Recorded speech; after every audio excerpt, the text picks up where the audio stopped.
नमस्कार मित्रांनो, स्वागत आहे तुमचं आताच्या ब्रेकिंग न्यूजमध्ये. मित्रांनो, म्युच्युअल फंड गुंतवणुकीचे नियम जास्त सुटसुटीत करण्यासाठी सेबीने एक महत्त्वाचा प्रस्ताव सादर केला आहे. या नवीन प्रस्तावानुसार कंपन्यांना आता त्यांच्या कर्मचाऱ्यांच्या वतीनं थेट म्युच्युअल फंडामध्ये पैसे भरण्याची परवानगी दिली जाणार आहे. हा प्रस्ताव मंजूर झाल्यास कंपन्या कर्मचाऱ्यांच्या वेतनातनं ठराविक रक्कम कपात करून म्युच्युअल फंडमध्ये गुंतवतील.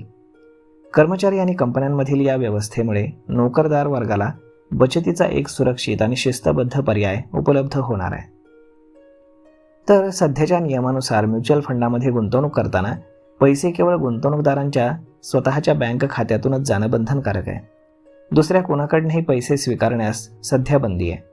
मात्र सेबीने आता या नियमामध्ये सुधारणा करण्याचं ठरवलेलं आहे.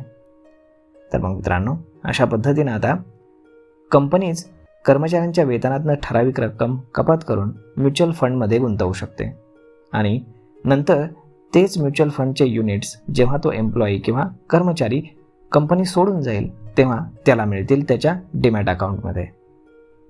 तर मग मित्रांनो, यावरती आपलं मत काय हे तुम्ही आम्हाला कमेंट करून नक्कीच सांगा. आणि जर हा व्हिडिओ तुम्हाला आवडला असेल तर आपल्या जवळच्या मित्रमंडळींसोबत देखील हा व्हिडिओ तुम्ही शेअर करायला विसरू नका. धन्यवाद.